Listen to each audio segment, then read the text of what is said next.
Recruiting grinders, they're valuable, and I love them. And I just can't wait to find the next one. And when I come back and coach, and believe me, I will be back, I'm going to surround myself with recruiting grinders on my coaching staff. Even the cheerleaders are going to be recruiting grinders. We're going to have a blast, man. I'm going to win. It's me, back again. Gruden grinders in the building. And this time around, I'm surrounding myself with Gruden grinders. You know what time it is. John Gruden, absolute madman who should be on the FBI's watch list if they knew better. Definitely not on any head coaching lists making those videos, but I gotta get the video. I gotta get the camera right. It's been a minute. Make sure you subscribe. We're back. You see what it is. Sitting politic. James here. We're gonna be vibing out tonight. We're gonna be talking about all the craziness that's happened over the last 2 months or so. Mainly last month or so. We're gonna really lock in. Like I said, make sure you subscribe on all platforms. We're on Twitch, we're on YouTube right now. X said we couldn't go live because we don't have the premium. Fucking baller blocking. What is that about? Goddamn gatekeeping every way, every single way he can. Elon Musk, the fucking penny pitcher, bro. I mean, I understand you don't become that kind of crazy rich not doing that to a certain degree, but and also fucking people over and doing shady contracts with the government. But either way, you know, the de facto president, lighten up, bro. Lighten up on the terms there. Just let me go live. Let me chop it over the people. It's not as if I'm like going super crazy on there anyways. Half my damn followers on there got chopped in half from them getting rid of bots, I guess. I was accepting of the bots being around. I don't know. Like, I'd never paid for them, but they decided to follow the content, and I appreciated it. Most of them, by the way, were like stripper bots, that had OnlyFans. Very interesting combination. But either way, like I said, we're back. We're gonna be doing it tomorrow. Look out for a possible live. I might have Paul come on there. We were trying to make tonight work, but just got a new job, so I got home a little later than I thought, and just kind of getting that whole process going, and so just getting back into the funk with this, so this is going to be a good time. Speaking of which, segue into the crazy shit this weekend, or this week, actually, beginning of the week, they had a terrorist attack on New Orleans. I think it's fair to say, terrorists not be ridiculous with the definitions or whatever. I know a lot of you guys have probably seen the video of the lady in New Orleans, or the FBI lady that did the little broadcast in New Orleans, where she's like, let's not go so far as to call this terrorism. This guy did some wacko shit. No, he was terrorizing. You can't drive down the street with a terrorist organization's flag out the back of your fucking pickup truck and then hop out and start shooting civilians, kids, all that, and not call that terrorism. So I think that's a no-brainer, and that was one of the toughest things as far as these mass shootings that happened and these kind of like public tragedies. It just really hit home, resonated. Obviously happened during playoff championship game, not championship game, but a playoff game, with the greatest sport that God's ever created, American football. So that getting pushed back a day, and all the fucking fucktards out there, it's right underneath the 5-minute mark, but it's all good. I'm pretty sure I already blew it. Out there that were complaining about a football game getting pushed back a single day, like literally getting pushed back a single day. People, completely lack perspective in that way. But that's probably just a few knuckleheads, just idiots. Like, point being is, like, this was a tragedy that just really, really hit home in a big way, for me, for a lot of different reasons, just as far as it being obviously a terrorist attack on within our borders. But yeah, I mean, during football weekend or week, and just the attacking civilians and attacking children. 15 people died. I think it was like 35 people last I saw that were injured. Just incredible. That's just incredibly devastating, and a insane amount of devastation for one person to be able to cause. And of course, during these times, a lot of what the conversation ends up being is how to um respond, and then as a country how we respond either outwardly or inwardly. Like during the period with 9/11, a lot of the security overreaches that I think now we see as overreaches, I think people were willing to give up because they were genuinely afraid. So they're like, hey, if this is going to make it where people are less likely to fly fucking planes into buildings, then I'm all right with it. I'll let's listen to people's phone calls, and then not really take into consideration all the people that's going to adversely affect based off of nothing, and just all the ways that these systems are going to find ways to legally bend that in their favor to stomp and abuse people's rights. So I think that is a fair conversation to have, but it's always so taboo to really feel like to broach those conversations at this time. Another reason why it's so effective in that way when these things happen, when you're talking about, like, I mean, I'll tell you, I'm somebody that I'll cringe whenever you get the people, the NRA people or whatever, like right after a mass shooting, and they're like, let's get ahead of it. They get out there and they're like, guns don't kill people and all this. And as much as I'm actually in support of people being able to buy guns and privately owned guns and things like that, there's something that just kind of feels completely gross about, running to the front of the line to, state that political point, which is a very real political point in those moments. But I don't know. It's tough. It takes a deft hand to handle these kind of conversations in the political atmosphere. I mean, and the uptick in terrorism in general. You had the fucking guy who were parked the Cybertruck outside the Trump Hotel in Las Vegas and hit the fucking Mission Impossible self-destruction button. That was insane. And you have the assassination attempt. And one thing that's interesting between these two is obviously both were former military and like US military. I think there's something to consider there as well. Something maybe we need to look inward as to why there are. And I mean, I think this has been a systematic issue for a really long time that we've considered in other ways, as far as like when you look at the homeless epidemic, as far as like how we address vets after they are done with their service, and just the feeling of not having maybe a purpose anymore and things like that. How do they transition? And I mean, that's me being the most charitable, not saying how do these people deal with their brains being fried because of what they've seen or what's been done to them overseas or whatever. So I think we are getting into that kind of conversation. This guy, the guy that did the New Orleans shooting, and I am going to pull up an article here as well, just so we can kind of see it together. Anybody that's not following it point by point, I totally get that. If you're trying to stay sane and not be freaked out whenever you go to the fucking grocery store. But we're going to go over it here. So if you came here to kick it with us tonight, we're going to go over it. We're going to talk about it. If you have any opinions on it, I'd love to hear it. Post comments. Okay, great. I'm dealing with this new StreamYard. Like I said, the X really bullshitting on that. Elon Musk, we got to say fuck you, buddy. Oh, what's that about? I might have to just fucking delete that account on some silly shit. But either way, go follow me on it, because as of right now I feel like everybody else that's threatening every other week to delete their X account, but then doesn't.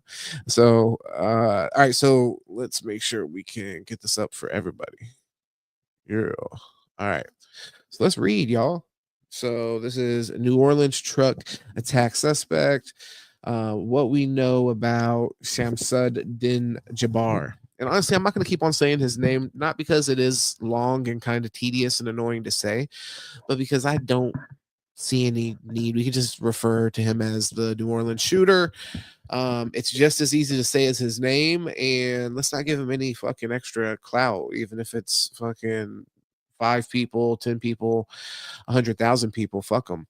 Obviously, hopefully he's rotting in hell right now. So, I mean, I don't want to say he certainly is, because we don't know what's going on with the afterlife. But if there is any justice in the afterlife, I mean, who's rotten in hell other than somebody that attacks just regular people trying to kick it and get ready for the fucking kickoff tomorrow? Is what they're thinking. So the man suspected of plowing a truck into a crowd on Bourbon Street in New Orleans on New Year's, killing 14 people. And like I said, I'm pretty sure that's up to 15 at this point, but maybe I'm mistaken, and injuring 35 others.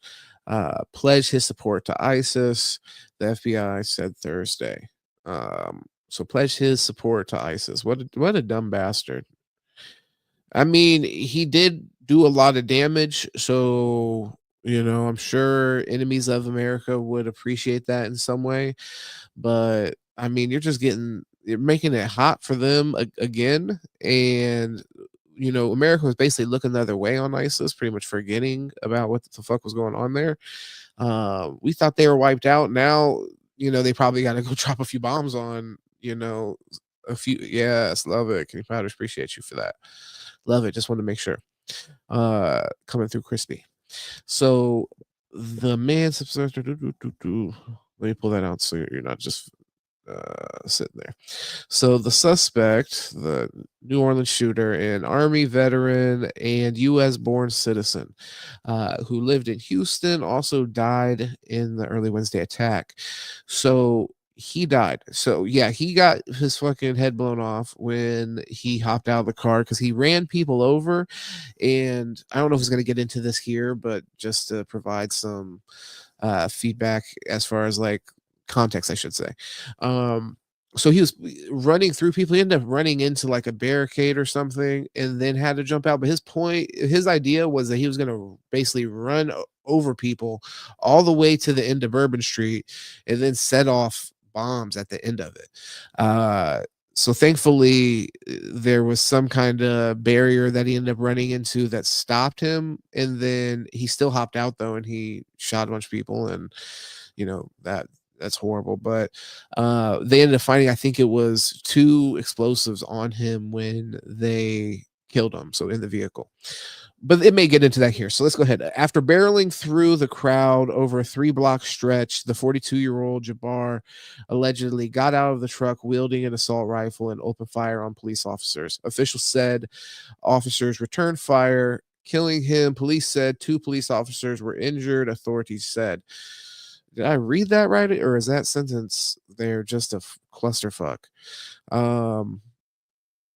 So that's interesting. So it sounds like none of the victims. So this is another huge issue that I had. So we're obviously far away from the October 7th attacks, and I've had a bunch of debates and conversations on that, and you guys can go check that a little further back. Let me just check. I'm seeing stuff at the bottom of the screen here, so I'm just trying to keep everything. I'm producing and talking at the same time. But you guys can go see the content around that time when we talked about it.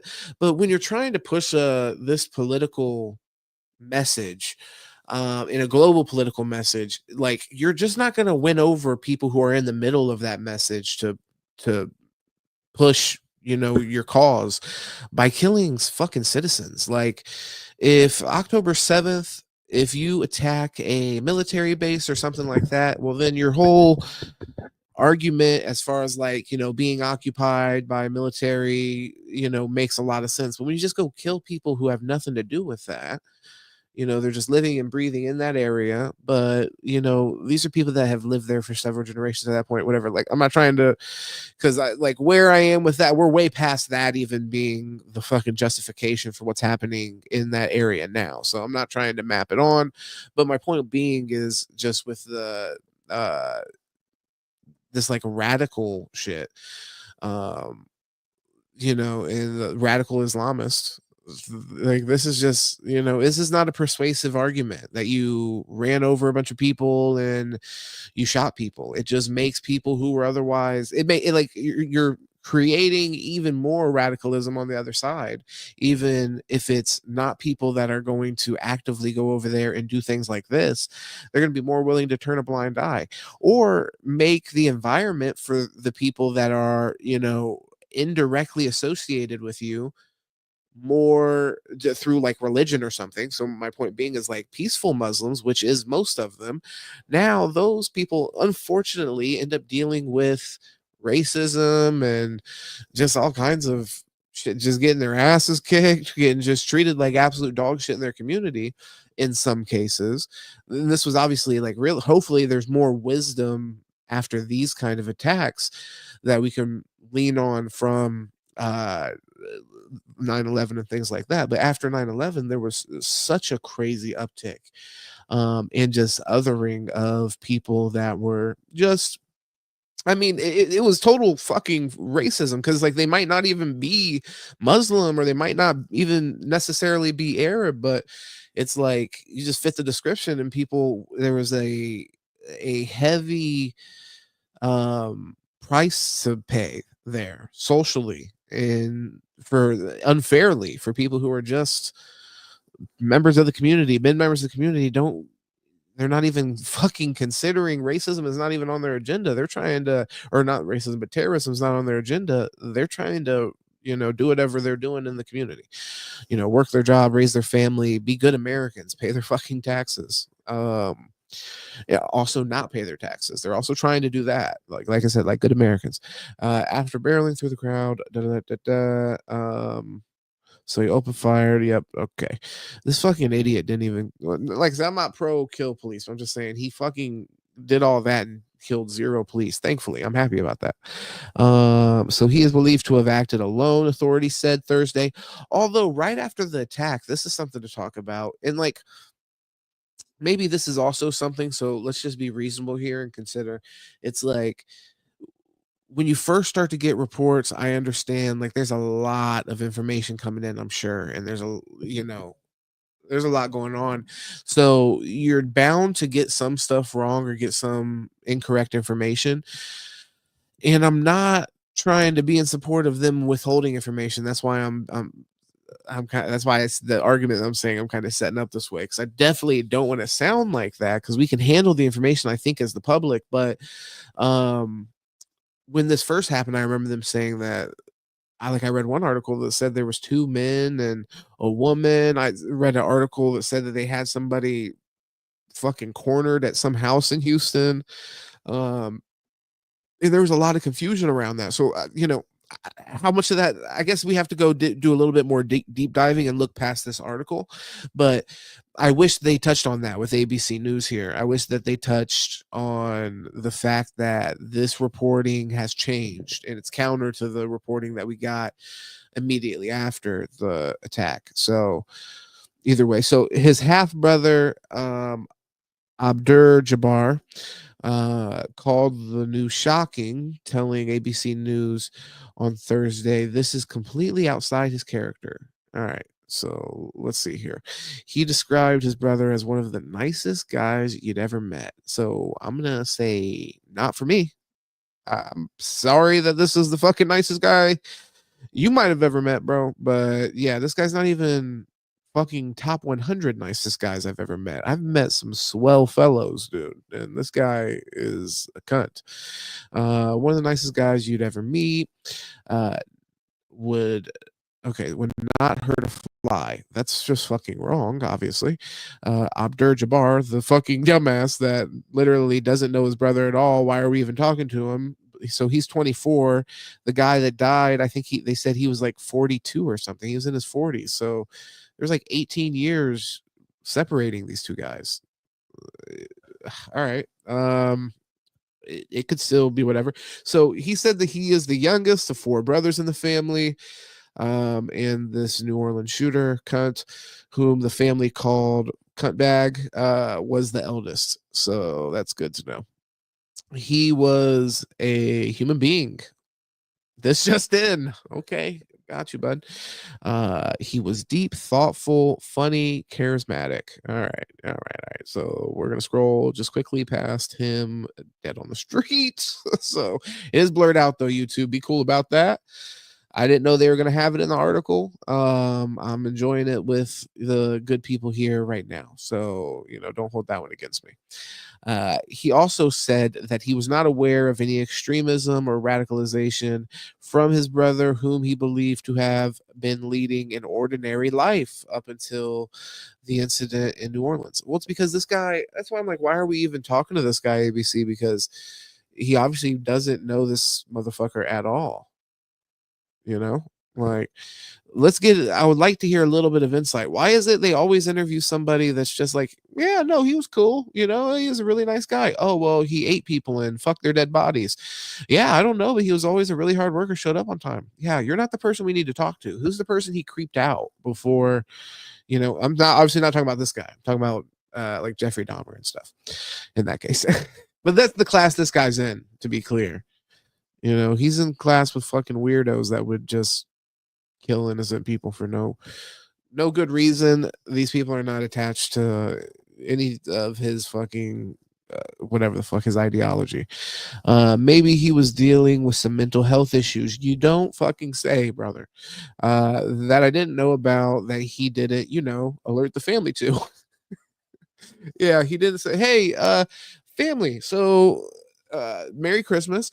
So I'm thinking about driving my fucking car through a crowd of people that are trying to get ready for the Fighting Irish versus the Dogs. Yeah, this is a sick puppy, and this younger brother is a useless source. Maybe being isolated, weighed on him.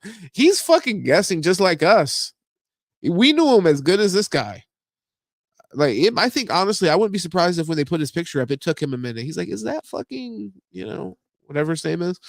I don't know, he added. I can't imagine what would drive anybody to do anything like this. Yeah, say that for the FBI into the camera. Our hearts and prayers and thoughts go out to those families, those who witnessed this tragedy, he said. Yeah, absolutely. I mean, I agree with that. It's completely unbelievable experience. So New Orleans shooter cunt drove from Houston to New Orleans on New Year's Eve and posted several videos online proclaiming his support for ISIS. This guy's was fucking on drugs, just making fucking Snapchats, talking crazy shit, and mentioning he joined ISIS before this summer. Christopher Rhea, I think Rala. I can't tell if that's a I or L. I need to renew my prescription. Of the FBI said Thursday. There were 5 videos posted on Jabbar's Facebook account, which are timestamped beginning at 1:29 a.m. and the last at 3:02 a.m. Okay, so straight up, if 5 videos are posted between the times of 1:30 a.m. and 3 a.m., that profile should be flagged. That's fucking funny business. Somebody's releasing a manifesto, and this lazy motherfucker couldn't even write. Maybe he did write a manifesto, but what a lazy fucking way to go about it is to just be like, hey, I'm gonna make YouTube videos and say I joined the group. Fucking idiot. In the first video, Jabbar explains he originally planned to harm his family and friends, but was concerned the news headlines would not focus on the war between the believers and the disbelievers. So his fucking dumbass brother that was just getting interviewed didn't even know he was a fucking target originally. Yeah, okay. An ISIS flag was recovered from the back of the truck.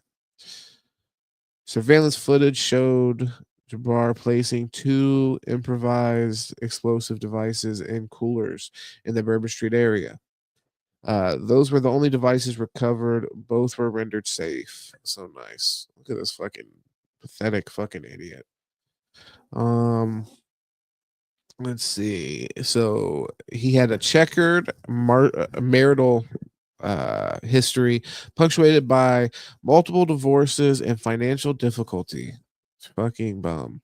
In a YouTube video posted in 2020, he said he was born and raised in Beaumont, Texas, and spent a decade. The thing is, fact this guy had a fucking YouTube channel that he's been posting on for at least 4 years. Not married, well, divorced, fucking broke. Yeah, I mean, apparently has no kids in his 40s. I'm sorry if that applies for you, but yeah, this was a sad sack of shit. Um, I'm not even see. This is the thing too. It's tough because he wanted to be a martyr, so this wouldn't even apply for him anyways. But we had a debate on this channel recently about the like end your life fucking pods that they have, or that whatever in Canada, I think it was. It's like, just there's a better way to go about this. You don't have to ruin other people's lives, and but like I said, this guy wanted to be important because he was a bitch. So he spent a decade working in the U.S. military, before becoming a realtor in the Houston area. And he ain't selling shit. I mean, I don't blame people for not wanting to buy fucking houses from this creep. You can't fucking poor ass salesman. That's horrible. That's fucking pathetic. His years in the military were spent working as a human resources and IT specialist. Bro, you a realtor and you couldn't get a fucking IT job?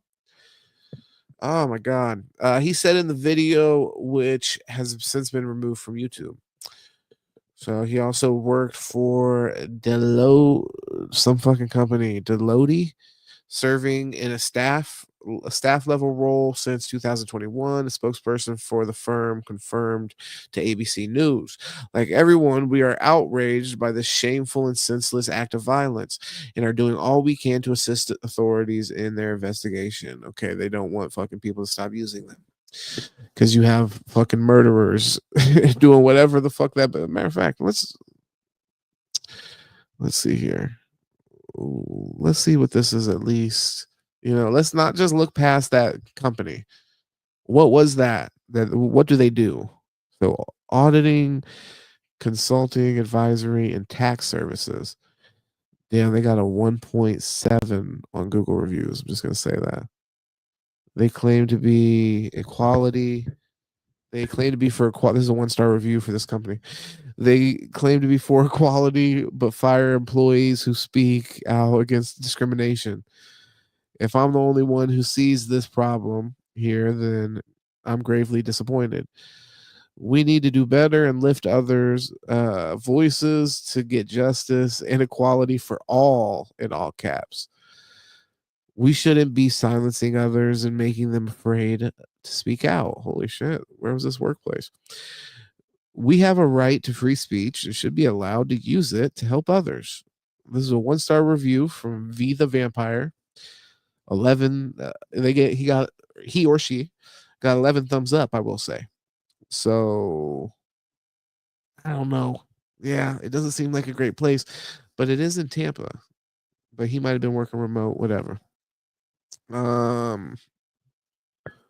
So it's like an auditing agency or something like that.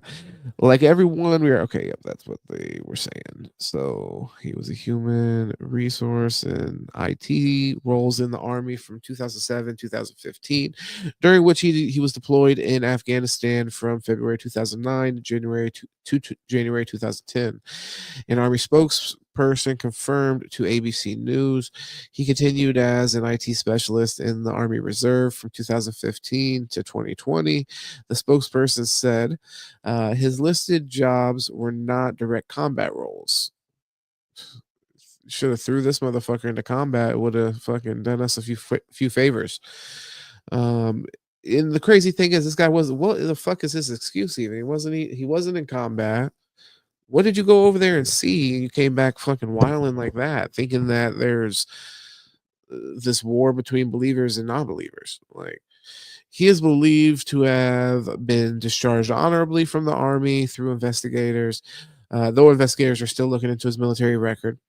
The truck used in the attack was a Ford F-150 Lightning. Don't think we weren't going to mention you motherfuckers in this video. Yeah.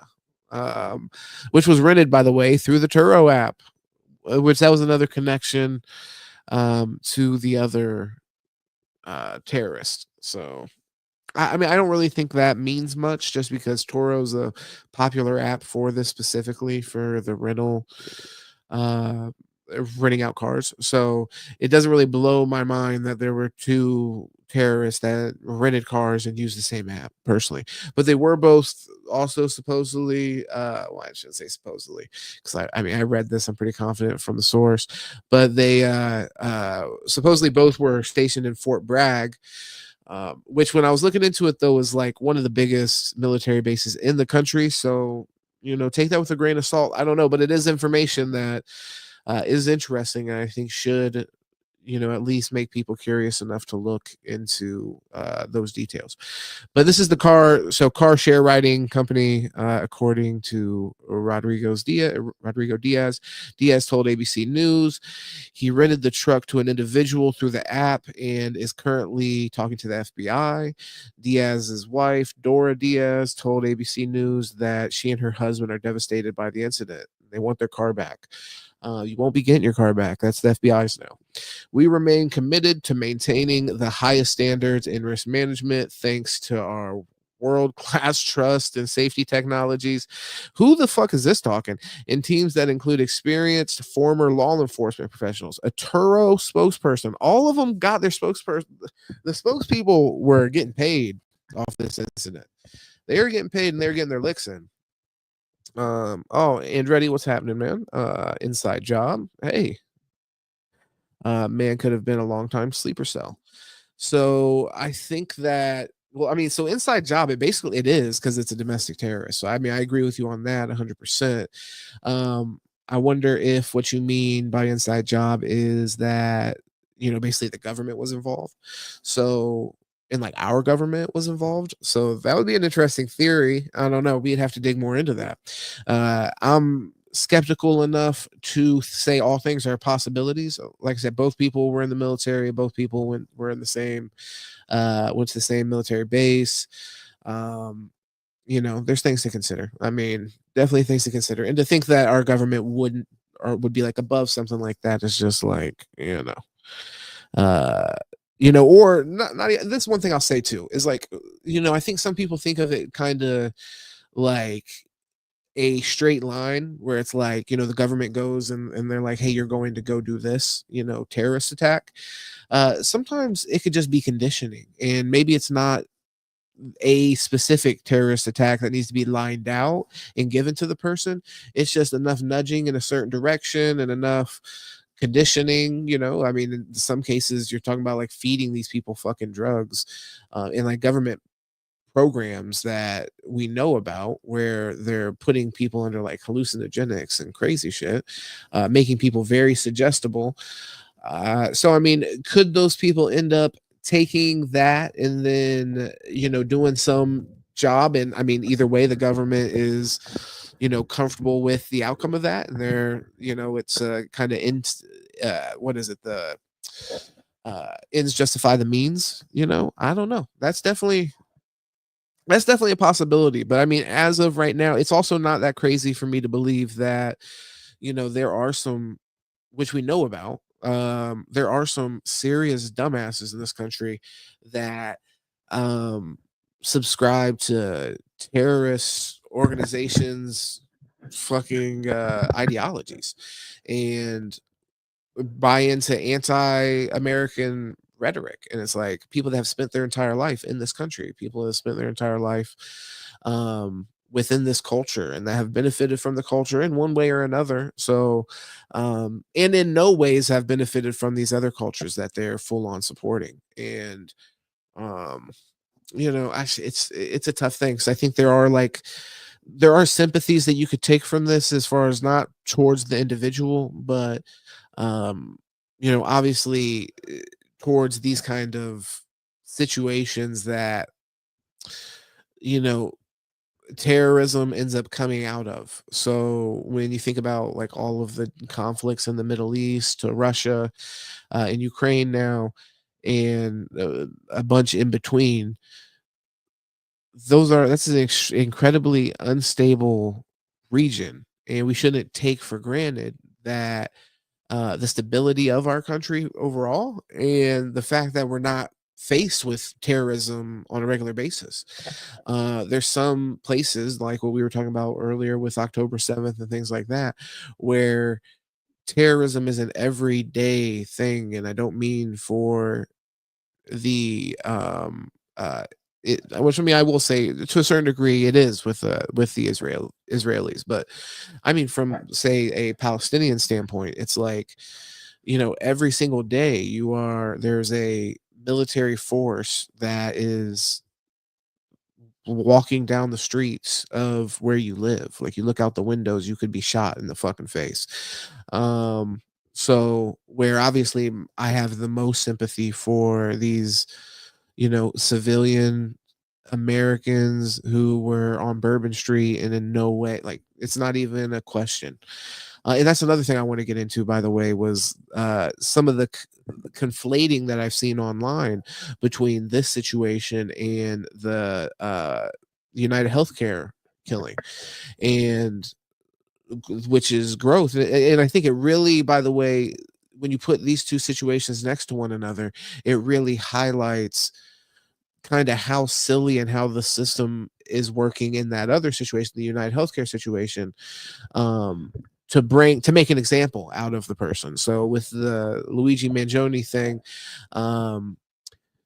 where they're trying to charge him with terrorism, and I completely think that's a total overstep. And I understand it's where it's coming from. It's coming from a portion of the country, and there's a portion of this country where the civilians that inhabit that echelon of a financial bracket, their voices are way louder in disparity to the people that we see with the a lot of the people anyways that would have been impacted by this terrorist attack, for example, where one guy got shot in the back. And yeah, where I'll agree that it was a politically motivated killing, and I'm not somebody that's going to hop on here and say that the United Healthcare shooter Luigi should go free or anything like that.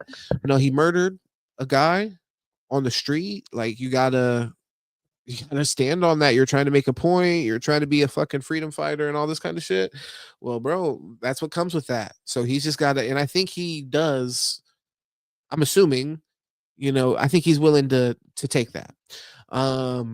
But like I said, if we're looking at it objectively, in the kind of like treatment of the two situations, where you have this Luigi guy and they're trying to throw the fucking whole book at him and make it where anybody who is, even considering some kind of, violent act, so I guess this is what you should do. That's why I do want to be fair. I want to consider it, as I'm saying. I'm like, you do want to discourage people from handling things, even if from a political standpoint, you might be able to justify it in some way more than you might be able to. What's happening, man? What's going on, Smooth? Go check out Smooth, by the way. Definitely subscribe to this man's channel. Fire content, fire video games. I can't wait for you to get back streaming, Smooth. But in that case where this guy kills one person, and then people pearl clutch about people even trying to consider the reasoning as to why this person might have killed this person, not justifying that the killing should be able to take place, or that people should look the other way on the killings, but just that, that there's a reason behind it, and there's a motive behind it. And we try to consider that with everybody. We try to consider that with serial killers like Jeffrey Dahmer before. Like, when you discover something like that, it's not as if you don't consider and try to figure out exactly why that person maybe got to that point. So all the pearl clutching around the United Healthcare CEO getting shot is just like, give me a break. And also, to put my cards on the table, the rationality behind the action, where I still think is against the law and should be punished, makes way more sense, to be completely honest. It's kind of like a 1-to-1, where it's like, this guy's attacking citizens who have nothing to do. These are people that do work whatever fucking jobs, ended up getting them to where they can afford to go to Bourbon Street on New Year's. So that's very lit. But either way, they don't deserve this to happen. They're normal people. In the Luigi situation, you're talking about one person got killed, and it is somebody that is still a citizen. And once again, I'm saying that he should go to prison for that. Shouldn't be just free reigns, but he worked in the industry that he was trying to attack, or whatever you want to call that. You could see the connection. The connection's way more clear, makes way more sense. It's rational. It's, not the action's not rational, but as far as like the connections between the two, you see the reasoning. And that's why, like, honestly, this Luigi guy should not be spending the rest of his fucking life in prison either.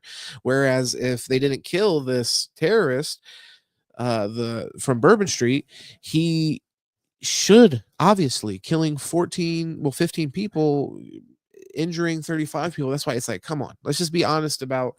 It's a good time to consider that. It's a good time to consider our the spectrum and the threshold that we're talking about, and how completely out of whack we're treating the two different scenarios.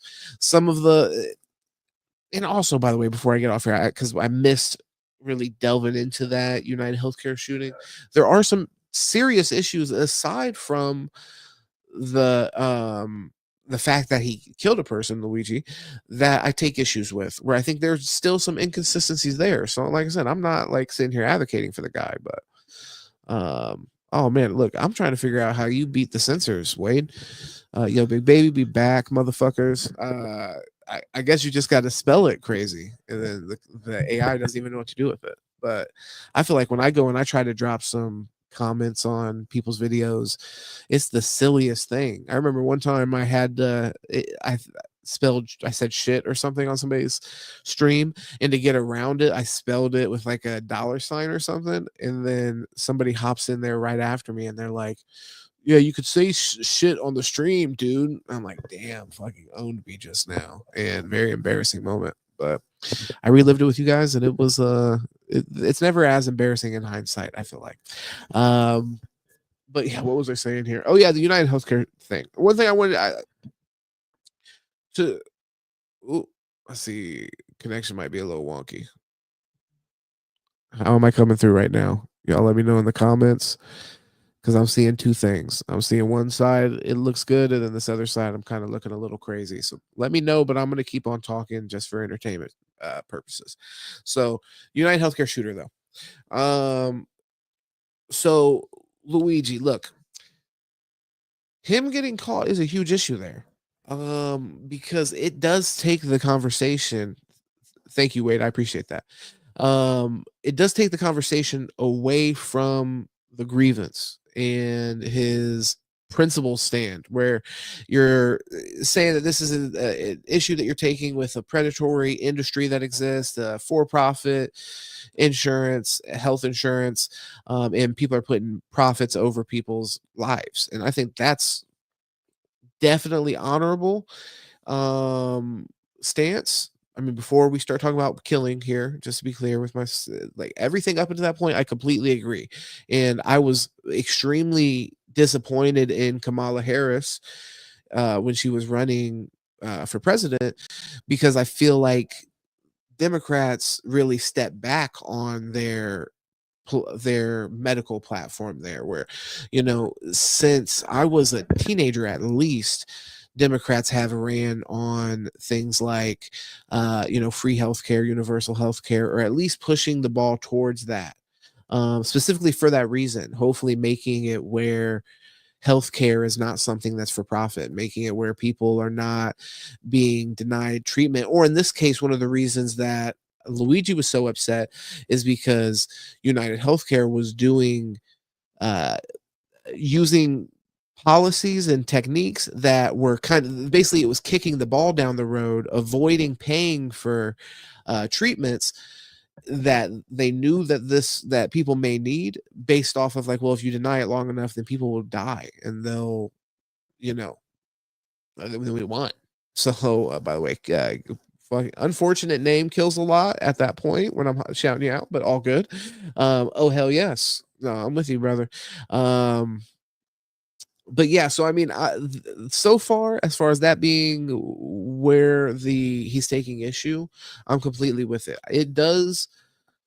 You do miss the mark for me when you go so far as to kill people. And then the thing is, when you kill people, this is my thing. You have to accept the consequences there. So even when I'm saying that you missed the mark, I'm going to be hopefully not kicked off YouTube for saying this. And I'm going to be completely honest here. It's effective. It's an effective political tool. That is just facts. Let's just keep it real. People catch themselves on fire in cases, and that's pretty effective, sort of. But the thing is, what's way more effective than that is when people makes a point. Yeah, makes a point. It makes a point. And like in this case, when you're talking about killing somebody who's a CEO in charge of the biggest healthcare company in the country, and you start to kind of talk around class lines in that case, I think it really makes the wealthy uncomfortable because the reality is that they're outnumbered in this country. And as long as it's a game about influence and things like that, and who can buy the most politicians, and who can create the most fucking shell organizations to push whatever kind of donations and this and that to create influence, as long as the game is that, then the rich are going to win in that game. Once you start to make it a more visceral, like I said, I don't want to use the word game because I think that is obviously not appropriate when you're talking about killing people, but it's like, whenever you start to step into that kind of arena, then things start to get more equal. Things start to get more real and visceral for people. And they brought and they bought golf clubs, the lower class loaded up. Yeah, no, 100%. And they're just like I said, they're outnumbered in that way, and society relies on the people that make it run, which is the lower class. So a lot of times, and that's why these social issues are so effective against people, because it helps you. It makes people forget that. People start to argue about class. Start to argue about race differences or differences in their sexuality, and they're putting to the side the fact that they're living paycheck to paycheck in the same, or don't have running water, or don't have clean water in the same country where people own yachts, or people fly in private planes, and people have estates that are hundreds of millions of dollars. As much as I love those things and love nice stuff, there is something pretty disgusting about that kind of disparity existing in a society at the same time. And yeah, I think once people start to kind of argue along those lines, in the richest country that's ever existed, why are people just suffering? I think that's and I think people don't work hard or this or that. I think that argument, of course, maps on to some people and is relevant to some people. But if you're gonna map that on to 70-80% of the population, I think it gets really difficult to describe people in that way, especially if you've dealt with people out in the world, which, as much as there's persistent qualities in people that can be difficult to deal with for me, like not working hard, I could see that being a thing. People not working hard, but the thing is, people do like their job.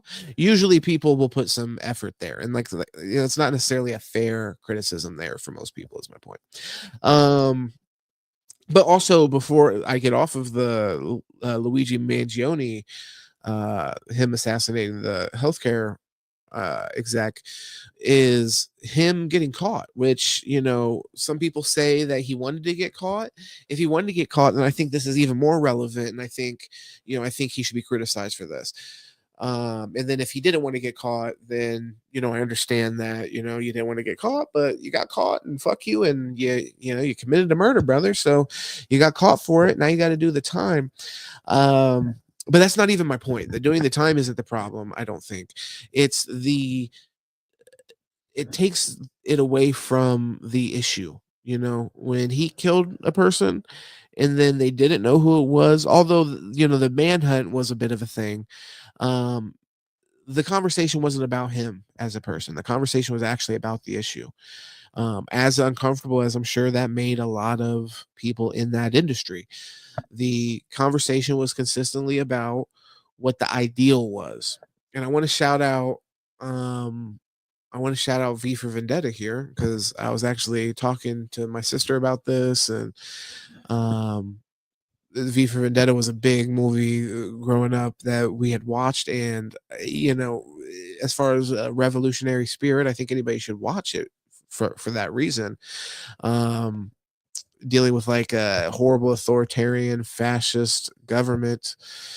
And when he's fighting against that, it's a huge point to be made throughout that film that his identity doesn't matter and shouldn't matter, and he doesn't want anybody to see his face. He even has this relationship with Natalie Portman throughout the film where I don't even know at what point does she see his face, but it's a thing. Like, honestly, that movie was trash. Well, Smooth, if you didn't like it and then I liked it, I'm just gonna let people know, go with my opinion on that. But then come back and let us know. Do you think Smooth was right, or do you think I was right? But that movie's epic. Yeah, Natalie Portman, she could be a little tough. Obviously the Star Wars prequels, you know, she was pretty cringe in those. But generally, like I said, the point is more about the V character, which, you know, he goes by a letter. He wears a Guy Fawkes mask, which he distributes to everybody, and that's kind of the point of the end of the movie, when everybody puts on the mask and everybody kind of embodies the ideals of, you know, this revolution or whatever. He ends up getting put on when he gets fucked up at the end. They put him on a train full of explosives and they send him, you know, on his way. So you know, effective is my point. When you get to this point where Luigi gets caught, and like I said, I have the smoke for him big time if he meant to get caught. Then my feelings on it is, well, did you just want to be a celebrity like some of these people who kill people? And that's why I understand why people don't want to give them attention, or why there was that kind of debate about, you know, like school shooters and things like that. Do you even want to talk about that? I think you do need to talk about the situations. You know, I think there's just no other way around that. You have to talk about these kind of acts, and once again, like, consider why they were done, like especially in this case with the United Healthcare shooter. I think there's a lot of benefits that we can mine from the tragic death of a person in that case. You know, it's as far as some guy fucking running through a crowd because there's a war between non-believers and believers in Islam.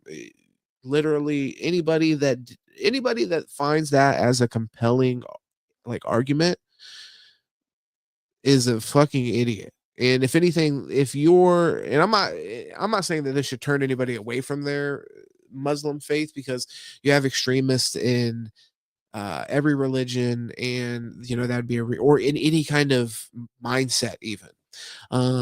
So that shouldn't characterize the entire mindset, obviously, but you know, it just isn't a good thing. It's not a positive thing. It's not a positive thing when you're seeing these kind of ideals be fought out on that level, where you know, people are just attacking civilians, and by civilians I mean children, literally. Like, there's no rationale that I can get behind with that. So that's why this hurts your cause. This hurts people that, you know, believe in your cause and maybe even handle it in a ethical or moral way. You hurt their movements because they end up being associated with, you know, unintellectual fucking barbarians, savages, who do acts of violence like this. So big difference though. Like I mainly want to point out huge difference between this crime though and Luigi's. Luigi's is still a crime. Terrorism, I completely disagree on that. I'm interested in hearing your guys' opinion. Smooth, let me know. You're in the chat. Kills a lot. We really should be talking to you about this, maybe, brother. If you want to let me know, Wade, any of you guys, Andretti, if you're still here, Powers, if you're still here. Thank you guys for all popping in, by the way. But yeah, I mean, if you feel like both of them reached the threshold for terrorism, if you think that, because I mean, I think we're all going to be in full on agreement. This last guy, the New Orleans shooter, his intention is terrorism, so I don't even think there's much of an argument for that not being.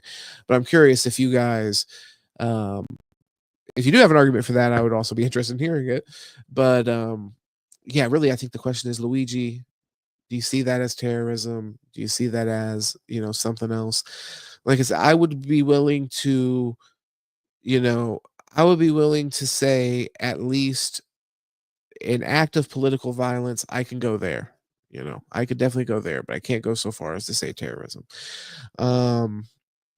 And I guess then we would have to get into really like where is the line between political violence and when does political violence branch into terrorism? Because I guess terrorism doesn't have to on its own be political violence, actually, but you know, it is.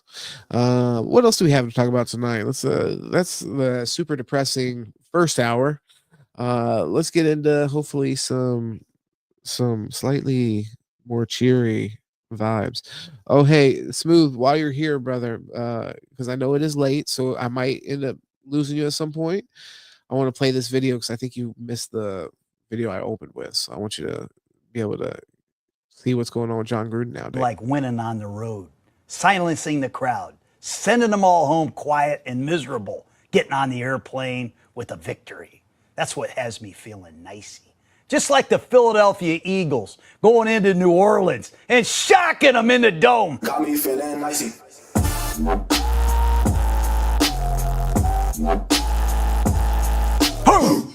The Denver Broncos 0-2 come to Tampa with a rookie quarterback. Backs against the wall, and they come out with a 26-7 win on the road. Hey, woo! Carolina Panthers desperately need. Yeah, no, I'm with you. I gotta remember these are a little bit behind when I'm asking you stuff specifically. Smooth, that's my bad. Oh yeah, no. This is John Gruden, man. This is what John Gruden's doing after he got ran out of the NFL for sending racist emails. He does a podcast, and mainly I haven't watched the podcast. I mean, it's just too much energy. That's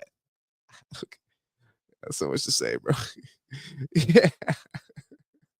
No, I'm with you on that. There's a lot. Some good cheer. They go into Las Vegas, new quarterback, and they stun the Raiders. Got me feeling nicey. Hey, Andy Dalton. The Baltimore Ravens 0-2 for the first time in I don't know how long, goes to Dallas and wins against the Cowboys. Woo!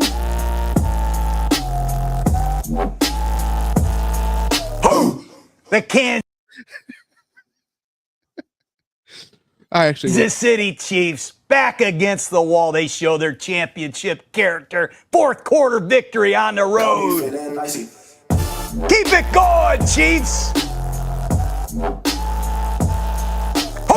Nothing like winning on the road.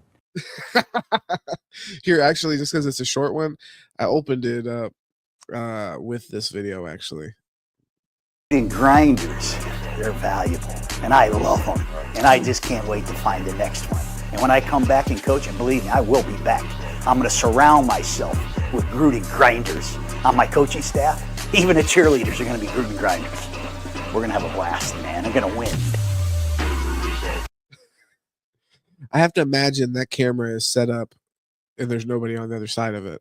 Because if there's somebody co-signing all this, that is just incredible. I mean, not that it's not genius, but sometimes you're doing something so genius it has to be done in private.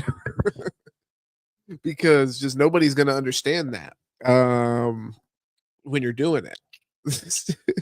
Yeah, as far as like, is he on coke? I mean, allegedly, obviously, there's no way that, he's not. So, not that he's not having a great time. I'm sure he is. And I think, hey, if he's on roids, I don't know if there's anything that he's not on right now. I'm pretty sure he's on testosterone and estrogen at the same time. He wants to be Bane, I'm pretty sure. I like how he said, when I'm a head coach again, and I will be a head coach again. You will hire me. Which, I mean, hey, you could be an older guy and be a head coach, and he has the resume. And I mean, he did get kicked out of the NFL for the racist stuff. So I mean, he really does. He has to do a lot to prove to the black guys that he's not a racist. And I think that's fair. I mean, you're going to be coaching black dudes. I wouldn't want a racist coaching me personally. But the thing is, I don't think you're going to, I think if you hire John Gruden, you're hiring that guy. You have to just be honest with yourself. You're hiring that guy. You're hiring the guy that's going to come in. He's going to be on some supplements that your players can't be on, but he's going to bring that energy. So he's going to give you the positive side of it. This guy's a dude, right? I don't know. Are you talking about what was the guy? Riley Cooper, the guy that was at the country concert and was yelling off the N-word to people. He played for the Eagles. He played for the Gators too. So, but you know how it is, man. You're getting older. You just start to erase. I got to drop some of these players' names out of my head. Oh no, it is Riley Cooper. So I did keep his name up in the old noggin. So stop the screen share. Let's put this guy's face back up there because it's been too long since he's been put on the I've screamed the N-word at black guys at country concerts. I mean, come on. Let's be honest. What'd you think? What'd you think when you drafted this guy? What do you think he said? That's the thing. Sometimes you do got to look at the people that are surprised. You kind of got to look at those people and you got to say, well, come on now.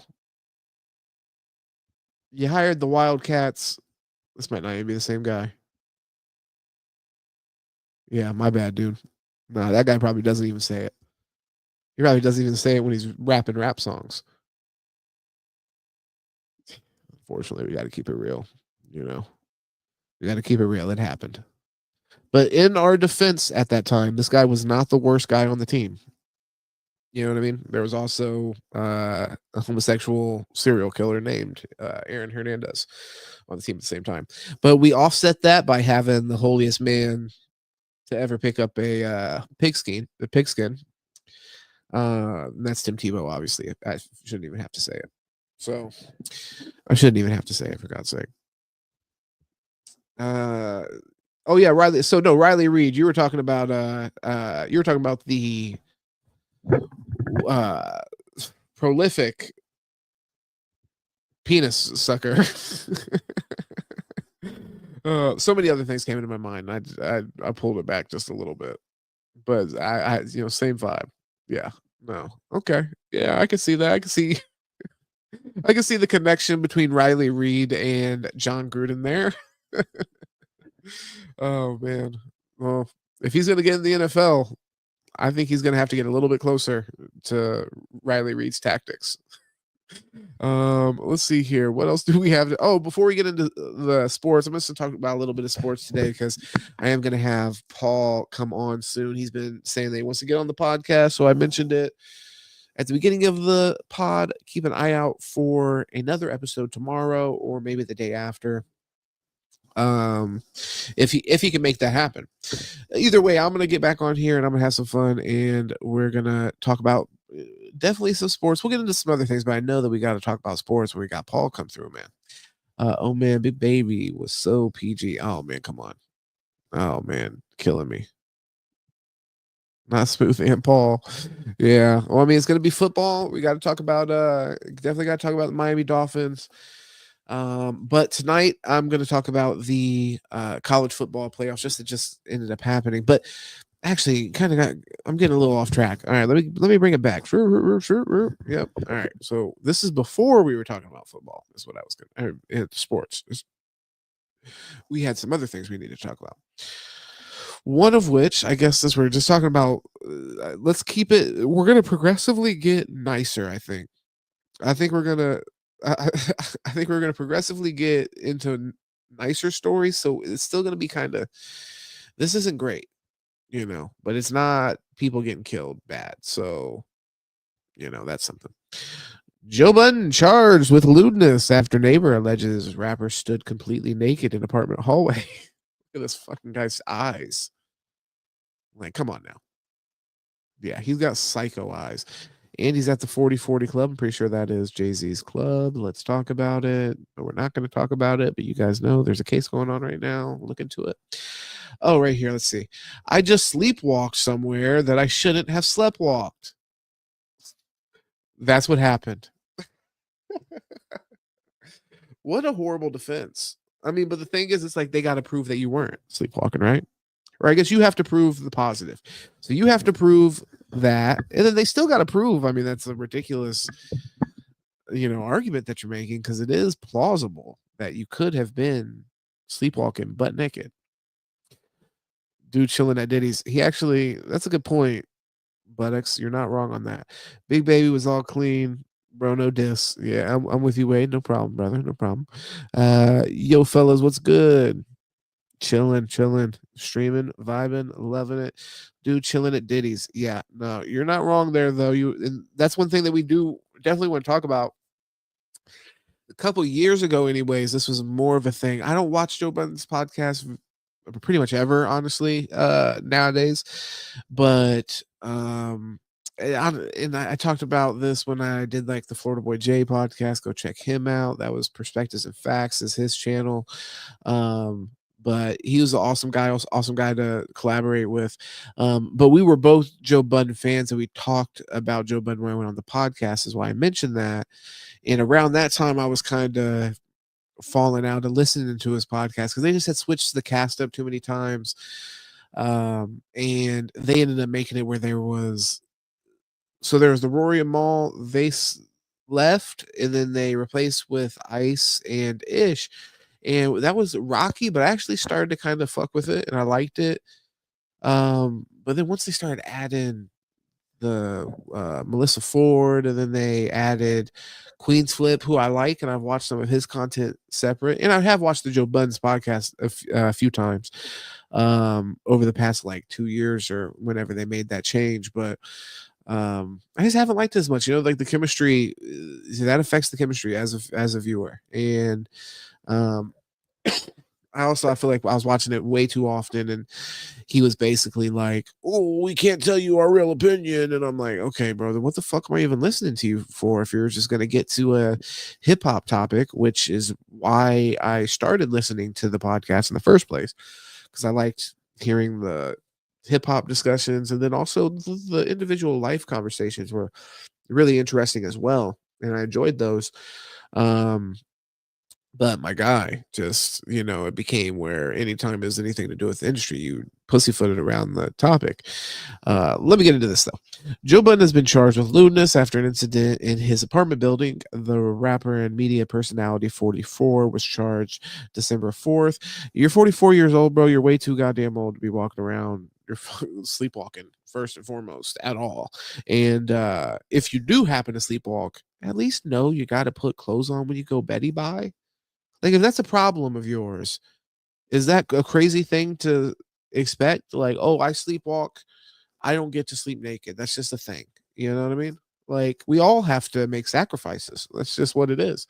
So 44 was charged December 4th after a neighbor allegedly saw him standing completely naked in the hallway of their New Jersey apartment building and caught the moment on a doorbell camera. Oh my God. And if I was him, I'd be like, look, apology. And if you want this footage, I'll sell it to you. But otherwise, TMZ's getting it. Sorry. No, I'm just playing. I'm just playing. Don't do that. But he does have some. He could do some with that footage. I'm just saying. According to a press release, officials arrived on the scene after they were informed of the alleged incident around 7:21. 7:21 in the morning. That, like, damn, like crack of dawn. He's got his ass cracking your camera. When Budden's neighbor called in the report, according to the resident, the Joe Budden podcast host was seen attempting to enter a code into the door keypad several times before re-entering his own residence across the hall. Huh. Okay. Plausible. I will say, I mean, I'm having a hard time believing the sleepwalking thing, but if you are sleepwalking, maybe you wake up and you're in a daze, and you try to enter your code into the wrong keypad. You know, that's possible. Lock your doors. Definitely lock your doors. Yeah, he sold out. Definitely. No, but I don't know how much I got into that, but he did have a relationship. What I'm talking about, where I was criticizing Joe Budden there, he did have a relationship with Diddy. He was like on the network and he would talk about, you know, that they had a relationship and that he, you know, talked to them and get advice from him and all this about what to do with the podcast and ownership and so on and so forth. That was a really big, you know, arc that podcast went through. And that was the initial breakup there between Rory and Maul and them, was surrounded around like a whole ownership aspect of the Joe Budden podcast specifically. Oh, they did. Yeah. So they openly had a relationship, and to the point to where when the Diddy stuff first happened, people were kind of giving him flack for not really speaking openly about it. And I mean, that's something I also took issue with, honestly. I mean, and I'm taking issue with, and if you're not going to speak about it in detail, then but you're willing to speak about all these other things, but you have some like kind of insight here, it's like, I don't know. Yeah, I mean, it's gotta, not only do I gotta look at it as I don't appreciate that as like a source, but then also I gotta kind of question, what the fuck have you been doing over there? You know, were you leaving when the parties got freaky? Joe Budden doesn't give me the vibe as he like is definitely leaving when the parties get freaky. You know, I don't know what the hell they're giving us the episode. I'm not clicking on that. The Pump It Up. This is the Pump It Up MC. That is an unfortunate name for a title of a song when this is the conversation being had about you, that you were walking around butt naked. But either way, that's why you got to make more hits. If you're gonna hop in there, if you're gonna hop in the ring of making fucking hits, you got to make more than one, or else every article that gets written about you, you're going to be called the blank MC or the blank artist. Was then charged with lewdness on a complaint summons in the press release. Edgewater Police Department. He might have to move out of this area. It's going to be very awkward for him. Chief Donald A. Martin asserts these charges are merely accusations, adding that Budden is presumed innocent unless proven guilty beyond reasonable doubt. I mean, but he did do that. I mean, I don't know. That's interesting. It'll be interesting to see how this plays out. So lewdness, because I mean, like, he was lewd. So his defense is, well, it was accidental, but he's not saying that he wasn't lewd. He wasn't saying I wasn't naked. He's saying like, well, I sleptwalked out there, so it's not my fault. So now do they have to, like, I guess, prove beyond a reasonable doubt that he didn't sleepwalk and he was conscious? Like, I don't know. That's tough. How do you prove that? I mean, it'll be interesting to see. So on December 29th, episode of Budden's podcast was not filmed in its usual setting of his apartment. And he claimed the local government no longer allows people to film anything in any of those buildings. Oh my God. Fuck. Come on, bro. Why is he lying, though? Yeah, he might have got kicked out of the apartment that Diddy owned. That's R&M. No, but that's interesting. So after this thing happened, he's like, oh, I can't film there anymore because the government doesn't let people film in those buildings. Like, is that even a fucking thing? I'm confused by that. So if you have an apartment there, the government can tell you you can't film inside the apartment. Does that make sense to anybody in the fucking world? I don't think so. I mean, not in America. I don't know. Let me know out there if anybody knows of anything that would prevent that. But that seems very odd.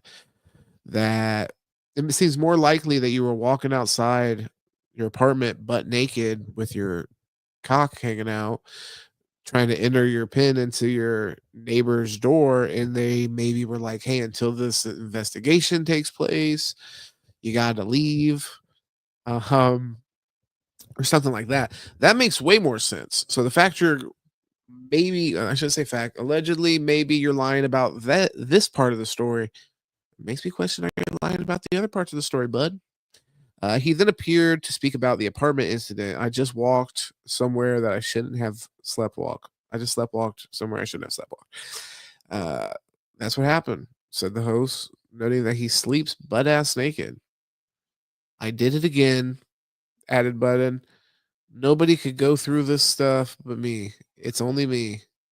So you got to deal with what comes with that. Yeah, bro, you're butt naked and you're butt naked and you are a sleepwalker, if that's the case. So Budden's attorney, Nima Amiri, responded to the lewdness charge in a statement to TMZ. Mr. Budden is saddened by Police Chief Martin's press release. Mr. Budden has been waiting. That guy said these are only accusations. What's wrong with what he said? I thought he was a little too charitable. Honestly, Mr. Budden has been waiting weeks for his cross complaints to be processed, which includes substantially more serious charges, including possible felony charges against the person behind these charges against him. Okay, so somebody accuses you, rightfully so, you're standing butt ass naked and you're putting like numbers into their keypad. So because that happened, you file a complaint. We need to understand, did these complaints, were they filed first? And also, by the way, is he snitching? If they were filed first, why are you complaining about this guy if he's not doing anything to you? Is all my only thing. So I mean, if the guy's moving fucking packs into his apartment, why are you even worried about that shit? That's all I'm just saying. And Mary continued, the chief has, in our opinion, sat on those, but instead used his time to gain some free publicity for himself. Chief Martin should seek publicity by doing notable policing, not inflaming disorderly person allegations. The allegations against Mr. Budden are a minor charge, not even resulting in an arrest. A charge Mr. Budden is looking forward to beating in court on the merits, not in the press. The chief's comments are reckless. She added, our research has not shown a single press release on a disorderly person charge on the police website this year. Okay, well, I mean, it's something that people are. The thing is, I felt like his press release highlighted like, hey, this happened, and then he is not guilty, and like these are only accusations. So I feel like if anything, you have a arrest with a famous person in the area. I think it seemed to me like he's just addressing it, which doesn't sound that crazy, honestly. Yeah, I'll agree. Joe Budden doesn't sound like a super clown off of this one. Big time L for the Joe Budden podcast, and we'll see. Well, I mean, we'll see how they end up taking this and spinning it. It's the first time I'm talking about them in some time, and I mean, I read what he ended up saying about the incident, but I can't believe that's his argument. I'd like to see more about that. You know, you're a sleepwalker who doesn't do anything to prevent yourself from walking out to the. I almost feel like that might, even if he was able to prove that, there might be some. It should be against the law to sleep butt naked while you're a sleepwalker. Sorry, you guys don't get to do it. Let's see here. What else do we have? So yeah, Joe Budden, we're gonna see how that plays out. We will absolutely follow up on it. The P Diddy situation is very skeptical. Like, I'm looking at him with the side eye on that one, and you know, that's another thing that I think we got to see play out with the whole P Diddy situation.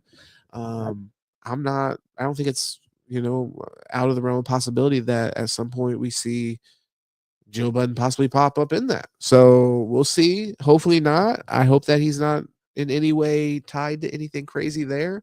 But I do think a lot of, you know, the lack of real clear separation there is, you know, should be alarming, I think, for anybody.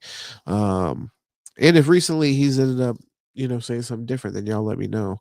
But I'm assuming y'all aren't watching the Joe Budden podcast right about now. No disrespect to Joe Budden, but you know, I don't think that's happening. So let's see here. What else do we want to get into? Oh, Jimmy Butler, man. Jimmy Butler. We need to talk about him real quickly. And I might get, Paul's a Heat fan, so I might get into this with him on the podcast that we do. But absolutely insane. This man was suspended. He's crying. This guy is a, let's see here, millionaire. Let's see, millionaire, Jimmy Butler. That's all I'm saying. They're all millionaires, but come on. The reason I'm bringing it up with him is because he said he lost his joy playing basketball, for God's sake. I want to see his contract. Give me the contract. I want to see the numbers. All right. Jesus Christ. $46 million a fucking year. $48 million, actually. Like I said, I need to get my eyes checked again. But $48 million a year, Jimmy Butler, and this man's lost his joy playing basketball. Green Arrow, shout out to you. Be watching. I don't know what the fuck that is. Stop it. Good God. All right. Well, thank you for watching either way. It's completely incoherent, the first shit you said. And after you saying stop it and good God, I'm assuming that's just negative bullshit. But either way, so yeah, no, 100%. The Jimmy, just to wrap this up, Jimmy Butler, once off the team, said that he lost his joy. The Miami reporters are like, "What the fuck's going on? You're not going to be able to find the joy back playing basketball." He's like, "Yeah, probably not here." The same night, Tyler Hero was being asked about it in the locker room.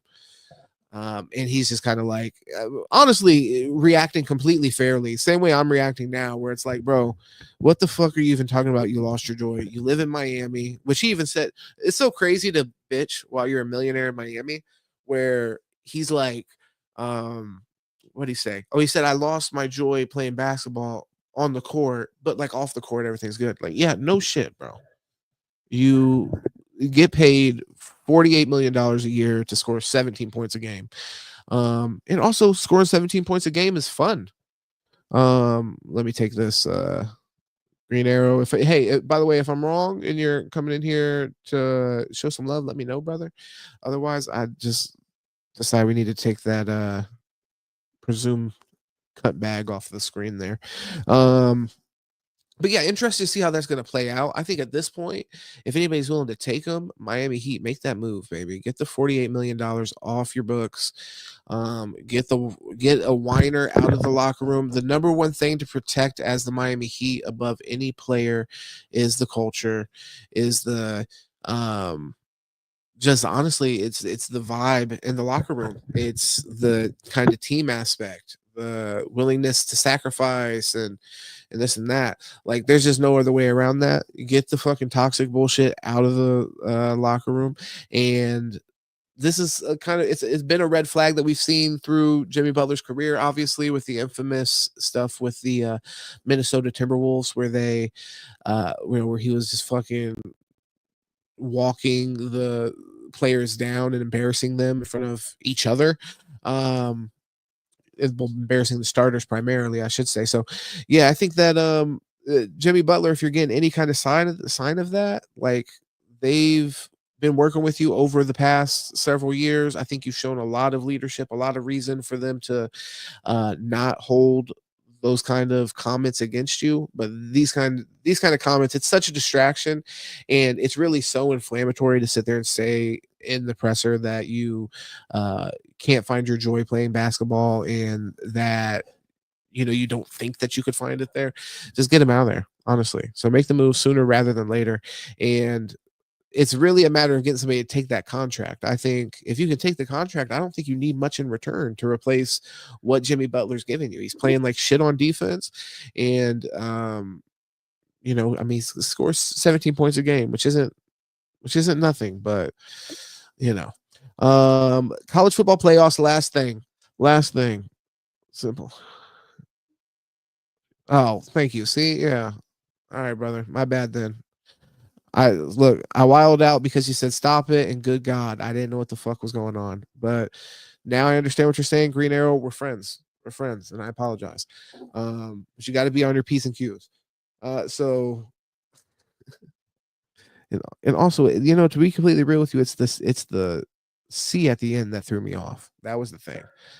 I was like, what the hell could that be in the acronym? Even then, with the podcast, you would have been better off hit me with the double P.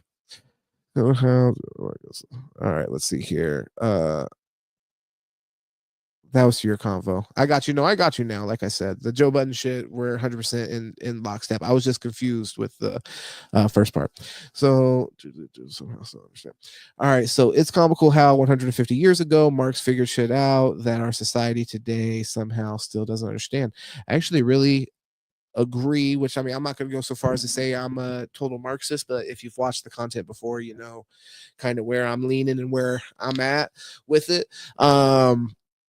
I completely agree with you. We were talking about late stage sort of capitalism, and how these kind of like for-profit industries that are obviously industries that affect people's not livelihood, but literally ability to live life. And when you're getting into that too, another level of this is you're also paying for shitty outcomes. So not only are you receiving this kind of adversarial healthcare where, the companies are,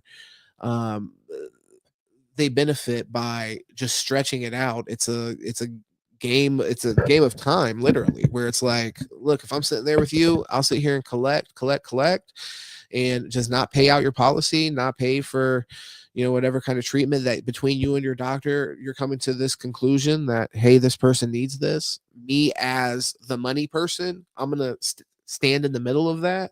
I mean, that's a very clear, I think, flaw in the system. So I don't even think you got to come all the way over to Marxism.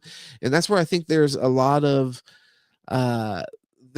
ground to be made at the end of it, there, as far as like with this Trump presidency. I'm not a Trump supporter, but I have had debates with other people who lean left, and I think we are seeing a bit of like a class consciousness coming to be, and some of those Trump supporters this time around, I think, are people that are on the verge of that. And the way that they spoke out with their vote was to vote for Trump as a kind of agent of chaos or something like that. But ultimately, I think that it comes down to coming together from a class consciousness perspective. They think you can pay for things with feelings. Like, really? Yeah. Well, I mean, that's also true. Feeling like you really, really, really want it that's not gonna suffice. So let's see here. What was college football? I just wanted to blame everybody. I mean, not blame everybody, but I just want to warn everybody. We got, hey, Mystique, what's going on? So college football playoffs, this will be the last thing. Everybody, go show some love on YouTube. And by the way, Gamer JM, if you guys are on Twitch, then go show some love over there. I know a lot of you guys are on YouTube, but if you have Twitch accounts, and you want to go check out this guy right here, Gamer JM, who came through and supported, I appreciate you just stopping in and politicking with us, as we like to say. If you want to follow back, I'd appreciate it, man. We're on YouTube mostly, but I'm actually just getting back into this after the holidays, and taking a little break, and also getting a little shadow banned. But if you're having fun and you're talking about shit, then you're gonna get shadow banned. That's just what it is. But I just wanted to warn the people: look, be cautious with your money. It's the beginning of the year. Don't be a degenerate like me. We got Ohio State versus Texas. We got Notre Dame versus Penn State. Have a good time. Don't put the whole fucking house down on it, but have a good time with it.